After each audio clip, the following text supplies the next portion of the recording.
మనిషిని మనిషిలా చూడమన్నాడు అన్నయ్య. ఫస్ట్ థింగ్ మతాలతోటి ముడిపెట్టి అందరిని విడగొట్టొద్దని చెప్పిండు అన్నయ్య. మనిషిలాగా చూడాలి. మన ఇండియా అనేది సెక్యులర్ ఇండియా. అందరికీ ఉపయోగకరంగా ఉండేది మన ఇండియా, అందరికీ లాభకరంగా ఉండేది ఇండియా. మతాలతోటి విడగొట్టే శత్రువులు అనేది తయారయ్యారు. వాళ్ళని ఎవరో కనిపెట్టాల్సిన కర్తవ్యం అనేది ప్రతి ఒక్కళ్ళకు ఉంది.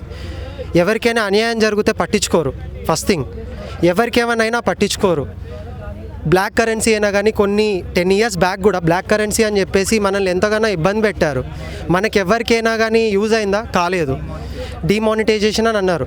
ఇంకొకటి ఏంటనంటే, ఒక క్వశ్చన్ వేసినప్పుడు ఒక ఆన్సర్ అనేది రావడం ఖాయం, కానీ ఒక మనిషిని చంపేయడం అనేది అయితే అది అన్యాయం. మీరు చెప్పిందానికి చెప్తున్నా, మీరు ఏదైతే చెప్తున్నారో లలిత్ కుమార్ వాళ్ళు అలాంటి వ్యక్తులు కాదు కదా, మరి వాళ్ళ మీద ఎందుకు అంటున్నారు?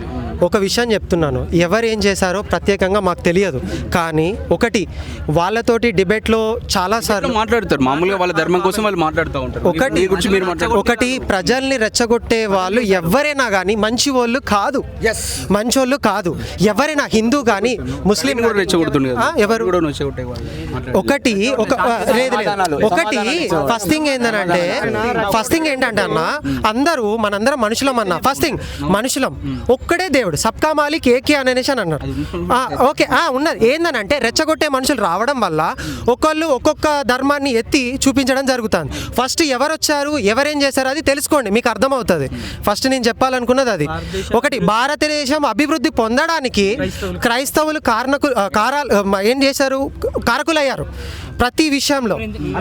మదర్ తెరీసా కానీ ప్రతి ఒక్కళ్ళు ఓకేనా, మిషనరీస్ కానీ ఏదైనా కానీ విద్యాలయాలు చాలా రకాలుగా క్రిస్టియన్స్ చాలా హెల్ప్ చేశారు. ఒకటి, మా అమ్మగారు చదువుకోవడానికి కారణం కూడా క్రిస్టియన్ మినిస్ట్రీసే, PhD వరకు. ఓకేనా, ఇది నేను చెప్పదలుచుకుంది ఏంటంటే, ఒకటి అందరూ చదువుకుంటారన్న, మంచి చేసే వాళ్ళు కావాలి, మంచి చేసే ప్రభుత్వం కావాలి. దయచేసి కాన్స్టిట్యూషన్ ఆఫ్ ఇండియా అనేది ఎందుకు తీసేశారు? ఒకటి ఫస్ట్ థింగ్, ఎందుకు కాన్స్టిట్యూషన్ ప్రతి ఒక్కళ్ళకి ఒకటే కదా, మనిషిలాగా బతకనివ్వండి. ఎందుకు ఇలా చంపడాలు, ఎందుకు ఇలా మతాలని ఇట్లా రెచ్చగొట్టడాలు? అలాంటి వాళ్ళని కనిపెట్టి దయచేసి విముక్తి చేయండి, రెచ్చగొట్టొద్దు. నేను AP government and Telangana government and పోలీసుల్ని, 2 స్టేట్స్లో పోలీసుల్ని నేను ఒక డిమాండ్ చేస్తున్నాను. లలిత్ కుమార్ అండ్ ఈ శివశక్తిగా ఉన్నాడు రాధా మనోహర్ దాస్ మీద మీరు కఠిన చర్యలు తీసుకోవాలి. వాళ్ళు ఏంటంటే వాళ్ళ వరకు వాళ్ళు మాట్లాడడం కాదు, ప్రజల్ని ట్రిగ్గర్ చేస్తున్నారు, ప్రజల్ని రెచ్చగొడుతున్నారు. వాళ్ళేదో వాళ్ళ పొట్టగూడు కోసం ఇలాంటి మతాల మీద ఆధారపడి మీరు బతుకుతున్నారు అని మీరు అనుకుంటున్నారు, కానీ జనాలు రెచ్చిపోతున్నారు. మీరు అది గ్రహించండి, మిమ్మల్ని హెచ్చరిస్తున్నాం.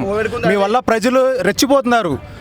వాళ్ళు నార్మల్గా రోజు జాబ్లకి వెళ్ళి పనులకి వెళ్ళి వాళ్ళ కుటుంబాన్ని పోషించుకున్న ప్రజలు నీలాంటి వాళ్ళ వల్ల రెచ్చిపోయి ఏ పాపం తెలియని ఎవరిని మోసం చేయని ఇలాంటి పాస్టర్లు, ప్రవీణ్ పగడాల లాంటి జ్ఞానవంతుల్ని ప్రజలు వాళ్ళు చంపడానికి వచ్చారు. ఇప్పుడు కానీ ఈ చావుకి రాధా మనోహర్ దాస్ ఇంకా ఈ శివశక్తి కరుణాకర్ మాత్రమే కాదు, ఏపీ తెలంగాణలో ఉన్న క్రైస్తవులు కూడా కారణం నేను చెప్తున్నాను. ఎందుకంటే మీరు ఏపీలో ఇవాళ కూటమి ప్రభుత్వం వచ్చిందంటే ఏపీ క్రిస్టియన్లు ఓటేశారు, మీరందరూ ఓటేశారు ఏపీ క్రిస్టియన్లు. ఇవాళ ప్రవీణ్ పగడాల గారి చావుకు కారణం కూటమి ప్రభుత్వానికి ఓటేసిన క్రైస్తవులు కూడా. మీరందరూ కూడా హంతకులే. నేను అందరూ హెచ్చరిస్తున్నాను, బాగా గుర్తుపెట్టుకోండి. ఇంకొక విషయం నేను చెప్తున్నా, ఇవాళ ప్రవీణ్ పగడాల గారు చనిపోయారు, మీరు సంతోషపడకండి. మొదలారా మీరు సంతోషపడకండి. ఆయన ఒక్క ప్లేస్ లో 1000 మంది వస్తున్నారు, ఇంకొకరిని చంపండి, ఇంకొక 1000 మంది వస్తారు, ఇంకొకరిని చంపండి, ఇంకొక 1000 మంది. మీ ఇష్టం, ఛాన్స్ ఇచ్చేస్తున్నా మీకే. మీరు ఎంత మంది చేస్తే అంత 1000 మంది రాకపోతే నన్ను అడగండి. అది క్రైస్తవులు ఏకం కండి. ఇవాళ ఇంట్లో ఉండి నిద్రపోతున్నారా? ఇవాళ వచ్చారు 1000 మంది, 1000 కాదు, లక్షల మంది రావాలి. చనిపోయినోడు మామూలుడు కాదు, జ్ఞానవంతుడు, జీనియస్, బైబిల్ జీనియస్. అలాంటి వాడు చచ్చిపోతే ఇవాళ ఇంట్లో నిద్రపోతున్నారా మీరు? సిగ్గులేదా? దేవుడు అనుకుంటే అన్ని కాదు. గాంధీ గారు చెప్పారు, ఒక చంప కొట్టమని. 2 చంప కొడితే ఏం చేస్తావు? 2 చంప చూపిస్తావు. 2 చంప కొడితే ఏం చేయాలి? తిరగబడాలి ప్రతి ఒక్కడు. ఇవాళ ప్రవీణ్ పగడాల కొడితే ఇది ఆగిపోవాలి. క్రైస్తవులందరూ బయటికి రండి, రోడ్ ఎక్కండి, ప్రభుత్వాన్ని ప్రశ్నించండి, పోలీసులు ప్రశ్నించండి. ఇవాళ ఆ రిపోర్ట్ వచ్చిన తర్వాత హత్య చేశారని తెలిస్తే మాత్రం ఎవరు తగ్గొద్దు. ప్రభుత్వాన్ని కేసు హిట్ అండ్ రన్ కేసుగా ప్రభుత్వము లేదా పోలీసులు దర్యాప్తు చేస్తున్నట్టు తెలుస్తుంది. మీరేమంటారు? అనుమానాలు ఉన్నాయి. అది హిట్ అండ్ రన్ కాదన్నా. ఫస్ట్ ఏంటంటే అది బుల్లెట్ బండికి హెడ్ లైట్ లేదు. హెడ్ లైట్ వేసుకోలేనంత ఆయన ఏమంటారు పేదవాడు కాదు. ఆయనకి 2 సాఫ్ట్వేర్ కంపెనీలు ఉన్నాయి. అమెరికాలో బండి మీద పోవాల్సిన అవసరం ఏముందండి? ఇది యాక్సిడెంట్ అని ఎవరైనా అంటున్నారు. 10 కిలోమీటర్లు పోయిన బుల్లెట్ ని ఒకసారి సైలెన్స్ ఎమిట్ చేయబెట్టమన్నారు అన్న. 10 కిలోమీటర్లు పోయిన బుల్లెట్ ని ఒకసారి సైలెన్స్ ఎమిట్ చేయబెట్టమన్నారు. అప్పటికి కూడా అలా కాలేదంటే మేము యాక్సిడెంట్ అని నమ్ముతాం. ఎందుకంటే బండి మీద ఉన్నది. యాక్సిడెంట్ అనుకుంటే కాలాలే కదా, కనీసం తొడగాలి, ఇంజన్ కాలాలి, అవేం కాలేదు అన్న. బుల్లెట్ బండి 20 స్పీడ్ లో పట్టినాను. 20 స్పీడ్ లో పడితే నాది బుల్లెట్ లో 20 స్పీడ్ లోనే పడితే బుల్లెట్ అక్కడ ఉంది, నేను ఇక్కడ ఉన్నా. కానీ ఇదేంటన్నా స్ట్రైట్ బాడీ పైన పడుతుంది. ఎట్లా పడుతుంది? పైన పడదు. పైన పడితే కంపల్సరీ బుల్లెట్ ఎంత హీట్ ఉంటుంది, సైలెన్సర్ టచ్ వాటర్ వేస్తే కాలిపోతుంది ఇమీడియట్లీ. సో అట్లా అది బాడీ మీద ఎట్లా వచ్చింది అంటే సార్ వెళ్ళి పడిపోయి బండిని ఇట్లా పెట్టుకున్నారా? కాదు కదా, ఎవరో కావాలనే చేసిరు. అది అంటే అనుమానాలు ఆయన మీద అంటే యాక్సిడెంట్ అయిందని ప్రూఫ్ చేయాలని, యాక్సిడెంట్గా ప్రూఫ్ చేయాలని, అందరు జనాలని నమ్మాలని, జనాలందరినీ నమ్మించడానికి అది మొత్తం పైన వేసిరు. చూడండి ఒక్కసారి చూడండి. బుల్లెట్ పైన పడుకున్నది. ఒకసారి చూడండి. బుల్లెట్ పైన పండబెట్టిరు. సైలెన్సర్ కాలేదు, పండబెట్టిరు. Okay right. సెకండ్ ఇంత కండిషన్, న్యూ కండిషన్ లో బైక్ ఉంటుందా?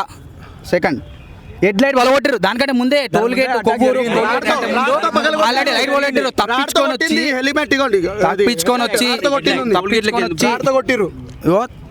వచ్చిండు. హెడ్ లైట్ తో వచ్చిండు. తర్వాత కార్దను గుద్దేసి మళ్ళీ ఇట్లా పండబెట్టిరు అనమాట. ఈ ఫోటో ఇంకో ప్రూఫ్ తనినట్టు ఫుట్ ప్రింట్ ఉంది.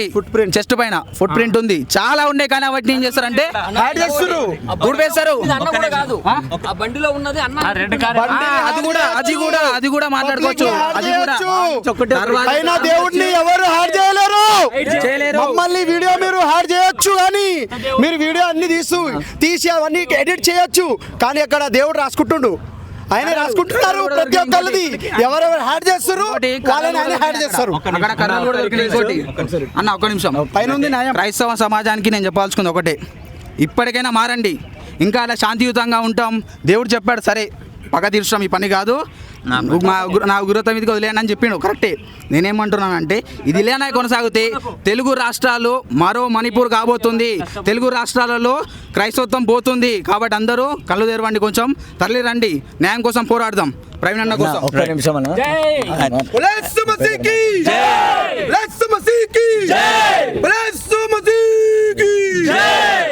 అయితే నేనేమంటున్నానంటే ఈ ప్రవీణ్ అన్న చనిపోవడం, అక్కడ బాడీ కనబడతారు ఇమ్మీడియట్గా కరుణాకర్ సుగ్న ఇంకా కొంతమంది వీడు చచ్చిండు, వీడిని చంపేసిండ్రు.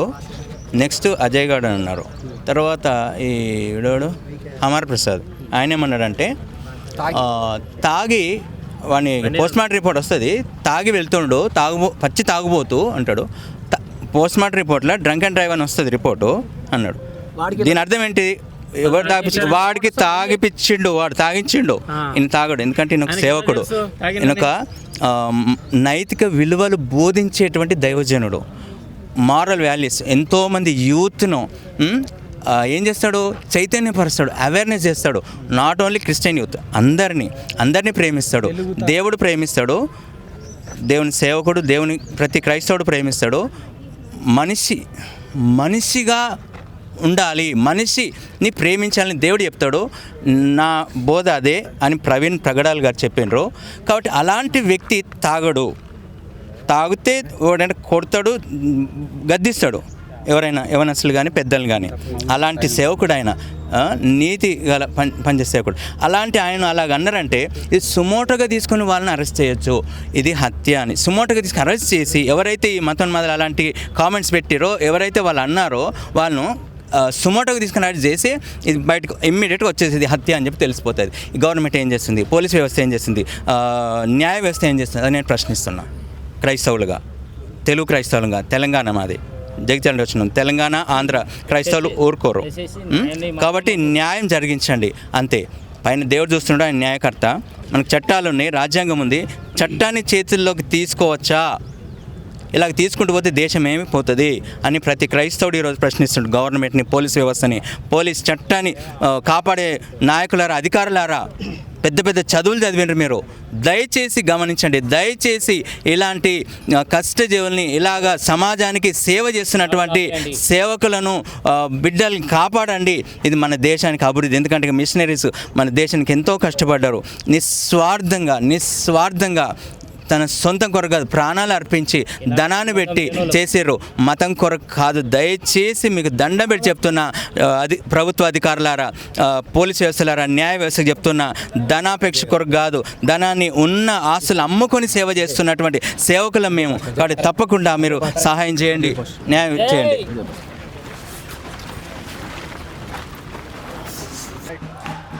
కేసు పోలీసులు వచ్చేసి హిట్ అండ్ రన్ కేసు అంటున్నారు, మీరేమంటారు? మృతి అంటారు. ప్రపంచం నలుమూలల ఇలాంటి అనుమానాస్పద మృతులు జరుగుతూనే ఉన్నాయి. ఇది ఒక్కటేం కాదు, ఇది ఒక్కటే క్రైస్తవ లోకానికి కొత్త ఏం కాదు. ఇప్పుడు మా జనరేషన్ చూస్తున్నది, ఇంతకుముందు పూర్వ జనరేషన్ కూడా ప్రపంచం నలుమూల చూస్తున్నారు ఇలాంటివి. ప్రపంచం ఏదో ఒక మూలన అడుగడుగున జరుగుతూనే ఉన్నాయి.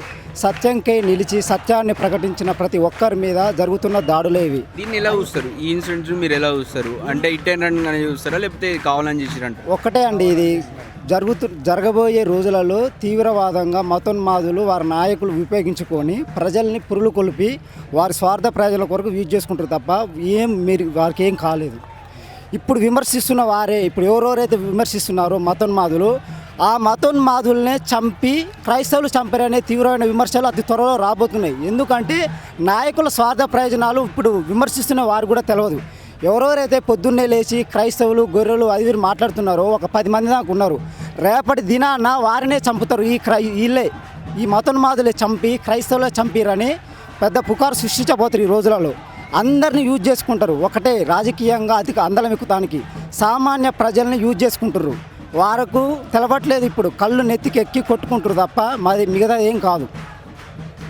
ఏమంటారు ఇప్పుడు ఈ విషయంలో? అంటే ఒక పాస్టర్స్ మరియు ఒక ముస్లిం అనే వ్యక్తి పెద్ద ఘర్షణ జరిగింది, ఒక వాగ్వాదం కూడా జరిగింది. ఆ ఇన్సిడెంట్ దీనికి ఏమైనా సంబంధం ఉందనుకుంటారా?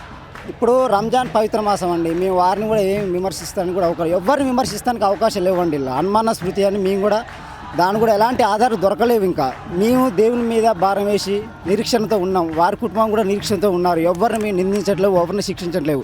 ఒకటే చెప్తున్నాం, ఎవరైతే ప్రతిరోజు మైకులు పట్టుకొని డిబేట్లు పెడుతున్న మతోన్మాదులను హెచ్చరిస్తున్నాం ఏంటంటే, ఎవరైతే మీరు భజన చేస్తున్నారో వారే మిమ్మల్ని అతి త్వరలో దారుణంగా మిమ్మల్ని హత్య చేసి ఈ క్రైస్తవులే చంపిరని రాబోయే రోజులలో ఉన్నది. అది జరగబోతుంది. ఎందుకంటే ఈ సాత్వికమైన జనుల మీద ఏదో ఒక విమర్శలు గుప్పించాలని విమర్శిస్తున్న ఈ మతోన్మాదులనే చంపుతారు. వారే చంపి ఈ క్రైస్తవులు చంపిరనే రోజులు రానున్నాయి, అది త్వరలో రానున్నాయి. ఈ మతోన్మాదాన్ని రెచ్చగొట్టి దేశంలోని కొంత బడా నాయకులు వారి స్వార్థ ప్రయోజనంగా చెప్తారు. ఇది హిందువులే చేసినట్టు మీరు ఎట్లా చెప్తారు? మతోన్మాదాలను మాట్లాడుతుంది కదా. సో అదా ఏ విధంగా మీరు చెప్పగలుగుతారు?